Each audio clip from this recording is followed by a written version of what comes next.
गुरुर्ब्रह्मा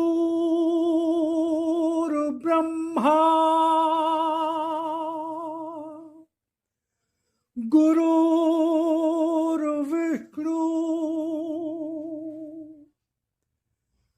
गुरुर्देवो महेश्वरा गुरुर्साक्षात् परब्रह्म तस्मै श्री गुरुवे नमः।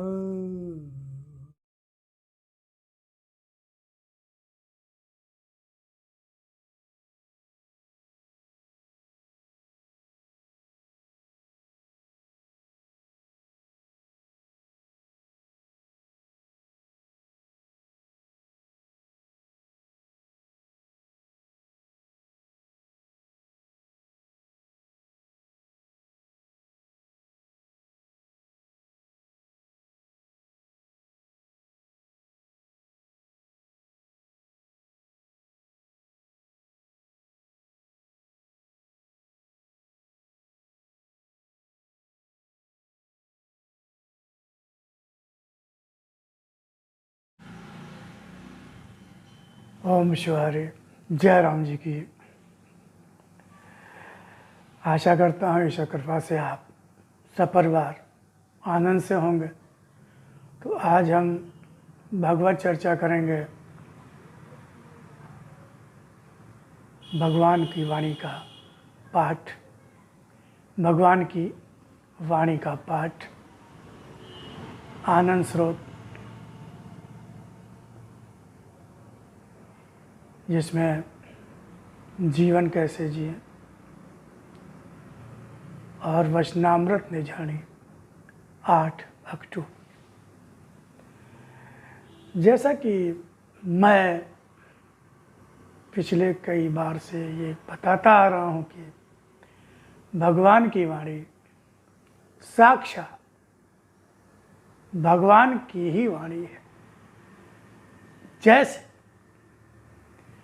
गीता भगवान श्री कृष्ण के श्रीमुख से उच्चारित हुई, निकली।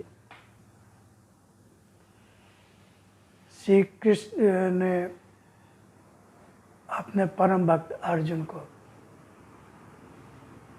कुरुक्षेत्र में ज्ञान दिया, गीता का ज्ञान।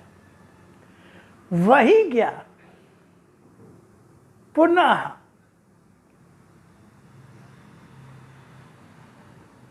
लिप रूप अवतरण के माध्यम से, लिप रूप अवतरण के माध्यम से परम पूजा देवी माँ के स्वचारित लेखनी के द्वारा निसृत निकला, प्राप्त। जिस समय परम पूजा कृष्ण चेतना अवतार भी उनको कहते हैं, जब ध्यानावस्था में भगवान की प्रार्थना करके बैठती थी तो वो ज्ञान स्वचालित लेखनी, माँ प्रयास नहीं करती थी लेखनी चलाने की, लिखने की। वो लेखनी स्वतः चलने लगती थी और पृष्ठ के पृष्ठ भरते चले जाते कुछ ही मिनटों में। दसियों बीसियों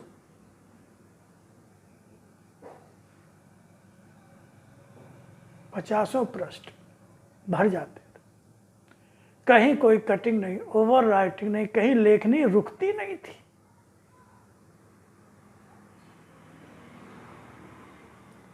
क्योंकि मैंने भी देखा है, इसलिए मैं इसको इतने विश्वास के साथ कह रहा हूं।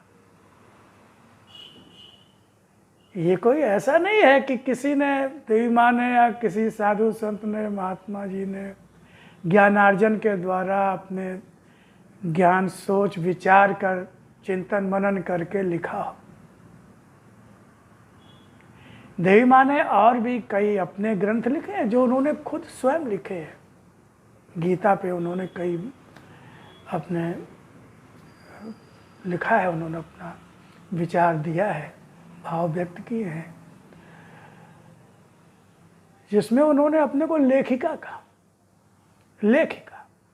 लेकिन जो भगवान की वाणी उसमें उन्होंने अपने को संकलन कर्त्री या संवाहिका, संचायिका, लेखिका नहीं कहा। और अगर उन्हें लगा कि वाणी में कोई शब्द अगर ऐड कर दिया जाए बीच में, तारतम्य कहीं अगर थोड़ा सा आम आदमी के लिए, सबके समझने के लिए कमी उन्हें ऐसा लगता था कि वो शब्द बीच में आना चाहिए, तो भगवान से अनुमति लेकर प्रार्थना करके वो ब्रैकेट में उस शब्द को जोड़ते, ब्रैकेट।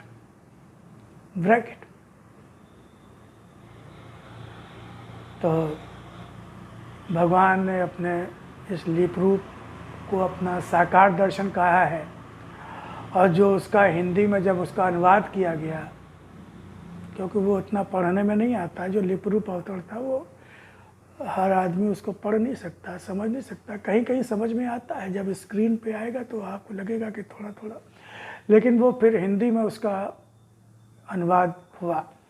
उसको भगवान ने अपना शक्ति रूप दर्शन कहा, शक्ति रूप दर्शन। ये मार्च माह 1972 से फिर जनवरी 2003 तक ये ज्ञान प्राप्त हुआ।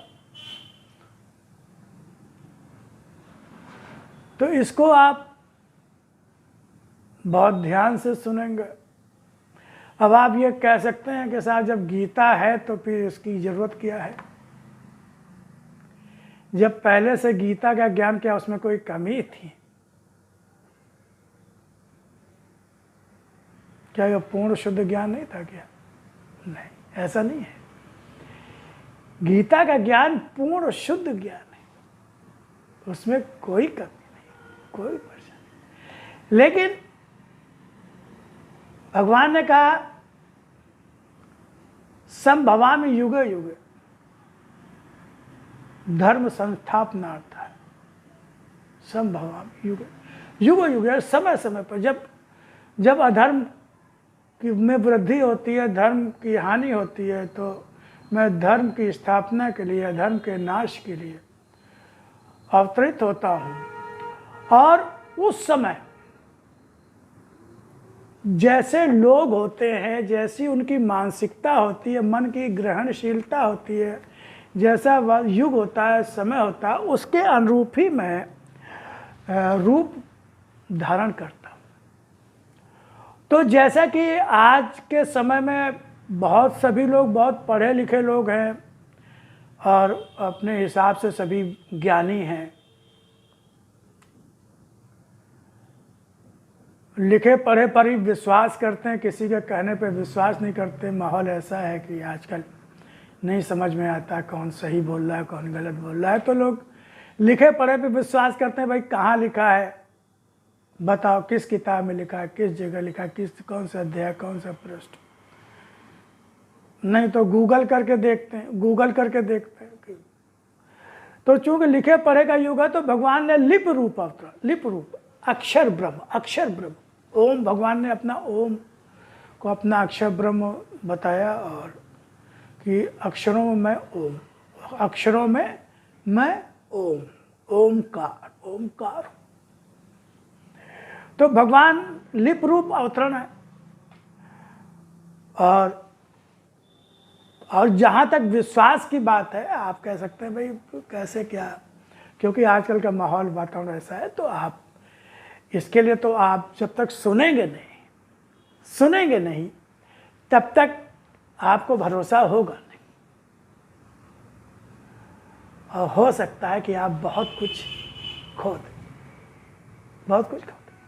क्योंकि भगवान का जब अवतरण हुआ उस समय अधिकांश लोगों ने उनको पहचाना नहीं, उनको जाना नहीं, उनको क्योंकि वो जो एक आम इंसान की तरह ही आते हैं, मानवीय रूप धारण करके आते हैं, और वैसी मानवीय आचरण करते हैं, उनमें सारी भावनाएं वो सब होता है, उनका एक्टिंग होती है, अभिनय होता है उनका, उसी में लोग भटक जाते हैं। माया, भगवान की माया बहुत प्रबल होती है, जिस पर उनकी विशेष कृपा होती है। जो उनका सच्चा भक्त होता है, प्रार्थना करता है, उसी को उनकी पहचान मिल पाती है। लेकिन आज बहुत बड़ा हम सब लोगों का सौभाग्य है, भगवान ने कहा जन जन तक पहुँचो, जन जन तक पहुँचो, जहाँ अंधकार उस मन तक पहुँचो जहाँ मेरी पुकार है। और आजकल के ठगी और छल प्रपंच के समय में सच्चे साधु संत को पहचानना मिलना बहुत मुश्किल है। हम पहचान नहीं पाते, हम जान नहीं पाते, हम भटक जाते हैं उनके बाहरी रूप रंग देख के, उनकी लच्छेदार भाषा और बहुत ही तरह तरह का वो सब जाल प्रपंच रखते हैं। बहुत सारा वो बड़ा बड़ा स्टेज ऑर्केस्ट्रा, ये वो बहुत बड़ा प्रचार तंत्र होता है, और उसी में हम भटक जाते हैं। हम लोग जब चूँकि आम आदमी है, इच्छाओं से, कामनाओं से और दुख और कष्ट से पीड़ित रहते हैं, समस्याएं होती है तो कहीं ना कहीं समाधान ढूंढते हैं। वो कहते हैं मस्त, वो कहते हैं सब कुछ ठीक हो जाएगा, सब मिल जाएगा, जो कुछ है सब मिल जाएगा। लड़का चाहिए, लड़का मिल जाएगा, मकान बन जाएगा, लड़की की शादी हो जाएगी, प्रधानमंत्री बन जाओगे, मंत्री बन जाओगे, सब कुछ बन जाओगे, करोड़पति अरबपति बन जाओगे, सब कुछ बन जाओगे। यानी भाग्य जैसी जैसे कोई चीज़ ही नहीं होती है, और हम उसी में भटक जाते हैं। हमको ऐसा आराध्य चाहिए, हमको ऐसा कोई साधु संत चाहिए जो हमारी सारी समस्याओं का समाधान कर दे। लेकिन समस्याओं का समाधान भाग्य कहाँ लेके जाओगे? वो भी तो अपने कर्मों का ही फल है, वो तो अपने कर्म, वो कोई बताता नहीं है। वो कहेंगे साहब कि नहीं, वो तो जो भाग्य में है वो तो भाई भोगना ही होगा, तो आपका तो फिर फायदा क्या आपके पास आने से, फिर लाभ क्या आपके पास? वो कहता है नहीं नहीं, सब ठीक हो जाएगा। आपकी इच्छा अनुसार वो बात करते हैं, आपको जिसमें आपको खुशी मिले, प्रसन्नता मिले। आपके भविष्य से उन्हें लेना देना नहीं है, आपके उन्हें खाली है कि आप आओ, इकट्ठा हो जाओ, खुश हो जाओ, फिर चढ़ावा चढ़ाओ, ये करो वो करो, उनका यशोगान करो, हजारों लाखों की भीड़ हो जाए, फिर वो खूब रुपया पैसा, बड़े बड़े आश्रम और ये और पेट्रोल पंप और ज़मीनें खरीदने और सब, ये सारे धंधे हैं, सब चल रहे हैं। तो इसलिए बहुत धोखे हुए, बहुत हुआ तो आदमी बहुत सशंकित हो गया, वो परेशान हो गया, कहाँ जाए, किसके पास जाए, सब जगह ठगी। तो भगवान का मैं स्वयं आता हूँ, कहीं किसी पास जाने की होती है।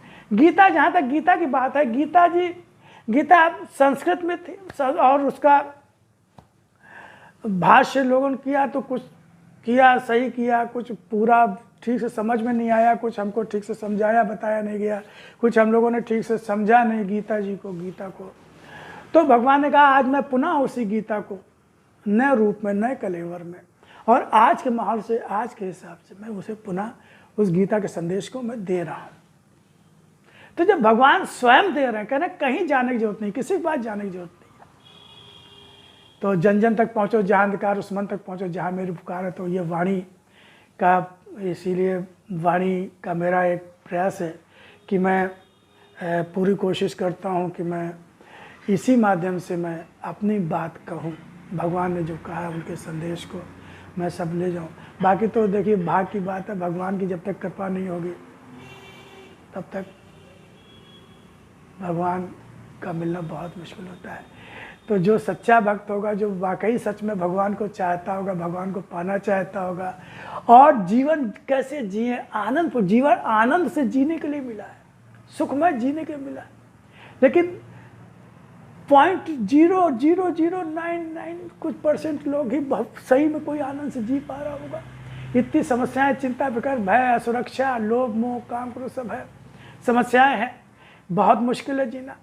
कहीं कोई सुरक्षा नहीं, ना पुलिस, न प्रशासन, न शासन, न रुपया, न पैसा, न डॉक्टर, न इंजीनियर, न वकील, कोई रक्षा नहीं कर सकता, कोई रक्षा करने वाला नहीं, कोई रक्षा करने वाला नहीं। तो भगवान ने कहा वही सुरक्षित है जो मेरी शरण में है, वही सुरक्षित है जो मेरी शरण में है। और यह जब तक उनका भाग्य साथ दे रहा है, भाग्य साथ दे रहा है। लेकिन भाग्य का क्या, सुख दुख भाग्य तो पलटता रहता है।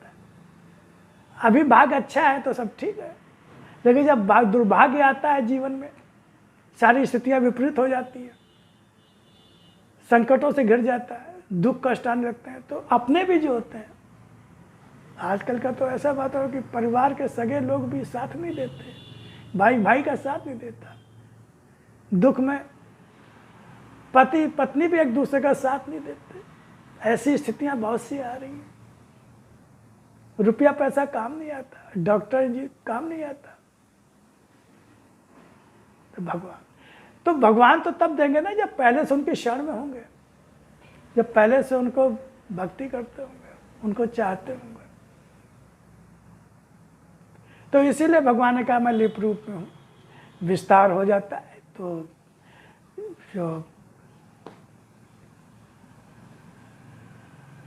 मैं इसीलिए थोड़ा सा दे देता हूँ कि ताकि थोड़ा सा एक मन तैयार हो जाए सुनने के लिए। वरना तो आजकल थोड़ा लंबा वीडियो होता है, वीडियो इसीलिए लंबा होता है कि मेरा काम फंसाना नहीं है, मेरा काम फंसाना नहीं है, मुझे अपने सब्सक्राइबर्स भी बढ़वाने नहीं है, मेरी अपनी व्यक्तिगत।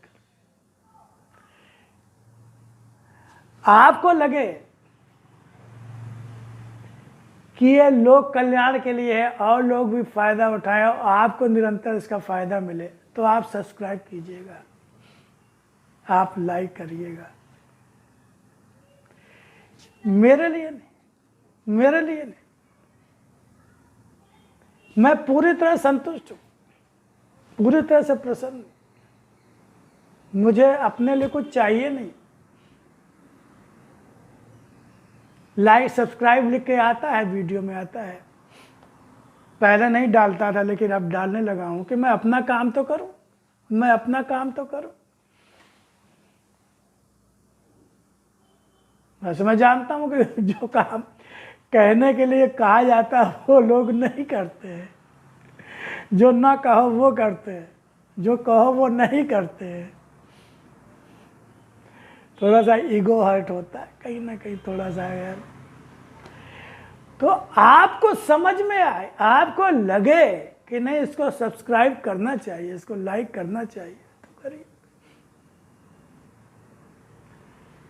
अगर आपको उसमें मेरा फायदा नजर आ रहा हो तो आप ना करिएगा, मेरे फायदे के लिए ना करिएगा सब्सक्राइब, ना आप लाइक करिएगा, क्योंकि मैं तो अपना काम कर रहा हूं, मैं अपना काम कर रहा हूं, मैं भगवान का काम कर रहा हूं। राम काज कीन्हे बिनु मोहि कहाँ विश्राम। तो थोड़ी सी कोशिश करता हूँ। मैं कोई बहुत बड़ा कोई ना तो भक्त हूँ, ना मैं कोई ज्ञानी हूँ, ना मैं कुछ हूँ, मुझे कोई भ्रम नहीं है अपने प्रति। मैं एक गिलहरी की तरह छोटा सा प्रयास करने की कोशिश करता हूँ।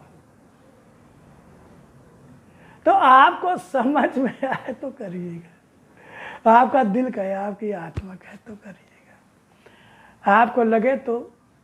लेकिन मैं इतना विश्वास जरूर दिला सकता हूँ कि अगर भगवान की वाणी का जो पाठ मैं इसमें इसीलिए दे रहा हूँ कि भगवान ने कहा पाठ के माध्यम से मेरा डायरेक्ट सीधे संबंध हो जाता है, जो भी सुन रहा होता है या कर रहा होता है। और जब आप उसको सुनेंगे तो आप स्वयं अनुभव करेंगे कि आपको असीम आनंद और शक्ति का अनुभव होगा, शांति का अनुभव होगा, आपको निर्भयता, निश्चिंतता की अनुभूति होगी।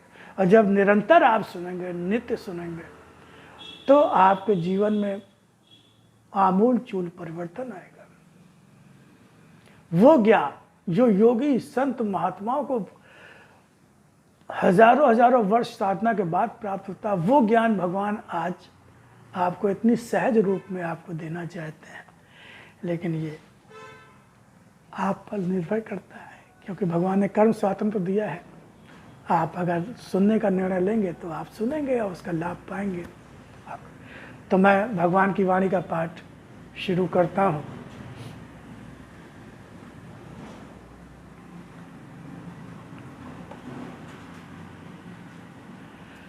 कर्मों से ही मनुष्य का अपना अस्तित्व है, मात्र मनुष्य का मनुष्य कहलाना ही उसका अस्तित्व नहीं होता। उसकी पद मर्यादा, उसका अपना ऐश्वर्य, उसकी अपनी संपन्नता कुछ भी हो, मगर वह उसका अस्तित्व नहीं बन पाता। अस्तित्व का अर्थ वास्तव में मात्र इतना ही नहीं होता कि वह कुछ है, जब तक उसका होना सदा सर्वदा के लिए ही ना हो, उसका अस्तित्व ही अर्थहीन होता है। मेरी वाणी का ज्ञान साधारण नहीं, अत्यंत ही असाधारण है, क्योंकि यह केवल ज्ञान ही नहीं, मेरी शक्ति और मेरा दर्शन भी है। मेरा दर्शन लिप रूप में रहकर भी संपूर्ण सत्य, धर्म और न्याय का दर्शन है। इस दर्शन को इसी रूप में मेरा भक्त ले, यही मैंने चाहा है। मेरा भक्त मेरी भक्ति करते हुए भी केवल शब्दों में पूजा करे, कर्म न करे, वह भक्त कैसे हो सकता है।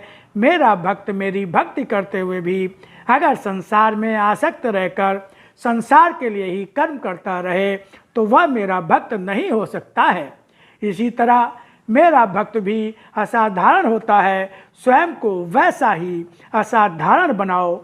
मन की आस्था ही तुम्हें असाधारण बना सकती है। आस्था एक निष्ठ विश्वास का ही दूसरा नाम है। एक निष्ठ विश्वास भी शब्दों का नहीं, संपूर्ण समर्पण और संपूर्ण स्वीकार से ही पूर्ण होता है। एक निष्ठ विश्वास कभी अन्य किसी भी प्रकार के किसी आधार से अपना विश्वास नहीं देता। एक निष्ठ विश्वास में मन की एकाग्रता आवश्यक है और चित्त अत्यंत ही चंचल है। इसे बांधना सीखो। यह चित्त जिस ओर भागता है उसे देखो कि वह किस ओर भाग रहा है। यह चित्त अगर भागता रहा और तुमने उस ओर पलटकर आंख खोलकर देखा भी नहीं कि वह जहाँ जिस ओर भाग रहा है वह स्थान तुम्हारे लिए कल्याण का नहीं है, विनाश का है। तुम्हें ही देखना होगा अपनी ही आंख खोलकर कि क्या तुम्हारे जीवन का लक्ष्य वही है जिधर चित्त भाग रहा है। क्या तुमने सोचा कि तुम्हें संसार में अपने शारीरिक सुखों के लिए जीना है या मेरे लिए। तुम्हारे कर्मों पर अनुशासन धर्म का होगा, तभी सत्य के लिए कर्म कर पाओगे। तुम्हारा चित्त अनुशासित होगा तभी चित्र एकाग्र हो पाएगा। तुम्हारा चित्र तुम्हारा अपना ही तो है, फिर तुम उस पर ही अनुशासन नहीं रख सकते। चित्त को बांधो तभी बुद्ध में विवेक आएगा। बुद्ध में विवेक होगा तो सही गलत सोचने की शक्ति होगी। जीवन के हर क्षण में कुछ निर्णय लेना होता है और यह निर्णय अगर सोच समझकर नहीं लिया जाए तो जीवन पर संकट भयानक भी आ जाते हैं। यह निर्णय साधारण से साधारण स्थिति में भी तुम्हारा जीवन बदल देता है। मन का विवेक और विवेक से बंधी बुद्धि के द्वारा अपने आप को कुछ व्रतों और नियमों से बांध दो। कर्मों से ही मनुष्य का अपना अस्तित्व है। मात्र मनुष्य का मनुष्य कहलाना ही उसका अस्तित्व नहीं होता। उसकी पद मर्यादा, उसका अपना ऐश्वर्य, उसकी अपनी संपन्नता कुछ भी हो, मगर वह उसका अस्तित्व नहीं बन पाता। अस्तित्व का अर्थ वास्तव में मात्र इतना ही नहीं होता कि वह कुछ है। जब तक उसका होना सदा सर्वदा के लिए ही ना हो, उसका अस्तित्व ही अर्थहीन होता है। मेरी वाणी का ज्ञान साधारण नहीं, अत्यंत ही असाधारण है, क्योंकि यह केवल ज्ञान ही नहीं, मेरी शक्ति और मेरा दर्शन भी है। मेरा दर्शन लिप रूप में रहकर भी संपूर्ण सत्य, धर्म और न्याय का दर्शन है। इस दर्शन को इसी रूप में मेरा भक्त ले, यही मैंने चाहा है। मेरा भक्त मेरी भक्ति करते हुए भी केवल शब्दों में पूजा करे, कर्म न करे, वह भक्त कैसे हो सकता है। मेरा भक्त मेरी भक्ति करते हुए भी अगर संसार में आसक्त रहकर संसार के लिए ही कर्म करता रहे तो वह मेरा भक्त नहीं हो सकता है। मेरी तरह मेरा भक्त भी असाधारण होता है। स्वयं को वैसा ही असाधारण बनाओ। मन की आस्था ही तुम्हें असाधारण बना सकती है। आस्था एक निष्ठ विश्वास का ही दूसरा नाम है। एक निष्ठ विश्वास भी शब्दों का नहीं, संपूर्ण समर्पण और संपूर्ण स्वीकार से ही पूर्ण होता है। एक निष्ठ विश्वास कभी अन्य किसी भी प्रकार के किसी आधार से अपना विश्वास नहीं देता। एक निष्ठ विश्वास में मन की एकाग्रता आवश्यक है और चित्त अत्यंत ही चंचल है। इसे बांधना सीखो। यह चित्त जिस ओर भागता है उसे देखो कि वह किस ओर भाग रहा है।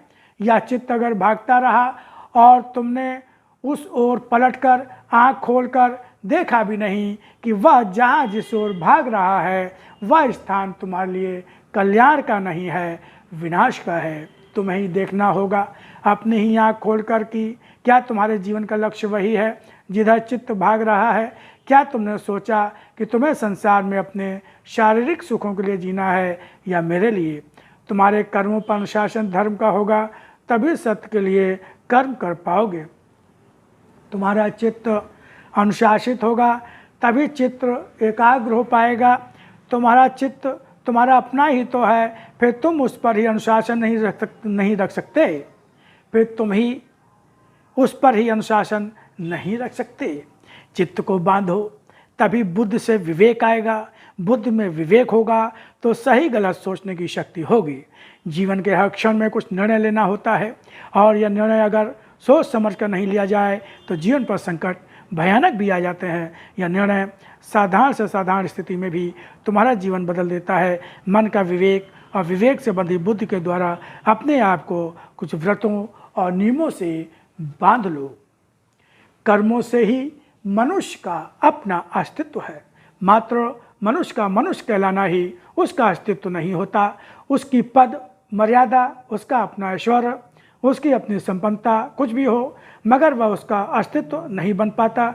अस्तित्व का अर्थ वास्तव में मात्र इतना ही होता है कि वह कुछ है। जब तक उसका होना सदा सर्वदा के लिए ही ना हो, उसका अस्तित्व ही अर्थहीन होता है।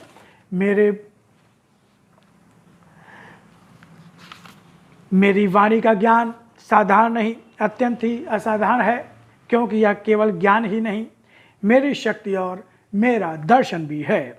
मेरा दर्शन लिप रूप में रहकर भी संपूर्ण सत्य, धर्म और न्याय का दर्शन है। इस दर्शन को इसी रूप में मेरा भक्त ले, यही मैंने चाहा है। मेरा भक्त मेरी भक्ति करते हुए भी केवल शब्दों में पूजा करे, कर्म न करे, वह भक्त कैसे हो सकता है? मेरा भक्त मेरी भक्ति करते हुए भी अगर संसार में आसक्त रहकर संसार के लिए ही कर्म करता रहे तो वह मेरा भक्त नहीं हो सकता है। मेरी तरह मेरा भक्त भी असाधारण होता है। स्वयं को वैसा ही असाधारण बनाओ।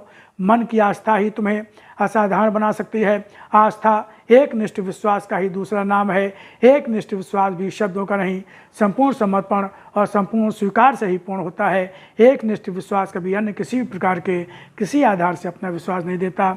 एक निष्ठ विश्वास में मन की एकाग्रता आवश्यक है और चित्त अत्यंत ही चंचल है। इसे बांधना सीखो। या चित्त जिस ओर भागता है उसे देखो कि वह किस ओर भाग रहा है। या चित्त अगर भागता रहा और तुमने उस ओर पलटकर आँख खोलकर देखा भी नहीं कि वह जहाँ जिस ओर भाग रहा है वह स्थान तुम्हारे लिए कल्याण का नहीं है, विनाश का है। तुम्हें ही देखना होगा अपनी आँख खोलकर कि क्या तुम्हारे जीवन का लक्ष्य वही है जिधर चित्त भाग रहा है। क्या तुमने सोचा कि तुम्हें संसार में अपने शारीरिक सुखों के लिए जीना है या मेरे लिए? तुम्हारे कर्मों पर अनुशासन धर्म का होगा, तभी सत्य के लिए कर्म कर पाओगे। तुम्हारा चित्त अनुशासित होगा, तभी चित्त एकाग्र हो पाएगा। तुम्हारा चित्त तुम्हारा अपना ही तो है, फिर तुम उस पर ही अनुशासन नहीं रख सकते। चित्त को बांधो, तभी बुद्ध में विवेक आएगा।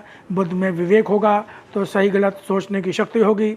जीवन के हर क्षण में कुछ निर्णय लेना होता है, और यह निर्णय अगर सोच समझ कर नहीं लिया जाए तो जीवन पर संकट भयानक भी आ जाते हैं। यह निर्णय साधारण से साधारण स्थिति में भी तुम्हारा जीवन बदल देता है। मन का विवेक और विवेक संबंधी बुद्ध के द्वारा अपने आप को कुछ व्रतों और नियमों से बांधो। तो ये भगवान की वाणी का पाठ जो मैंने अभी आपके समक्ष किया। भगवान ने कहा कि मैं प्रत्येक मनुष्य को उसके जीवन में एक बार किसी न किसी रूप में उससे मैं मिलता हूँ। किसी न किसी रूप में या अवसर के रूप में मिलता हूँ।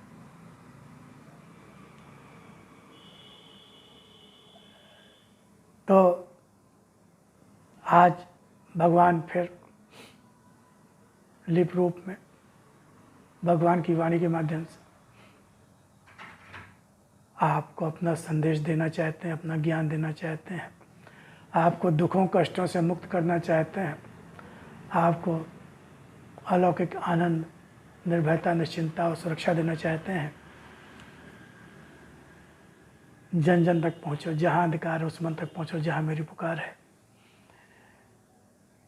तो अब ये आप पर निर्भर करता है, आपके भाग्य पर निर्भर करता है कि वो आपको इस ओर आने देता है कि नहीं, आप निर्णय लेते हैं कि नहीं। तो मैं फिर किसी भगवान की वाणी के अंश के साथ आपके समक्ष आऊँगा। ओम ईश्वर।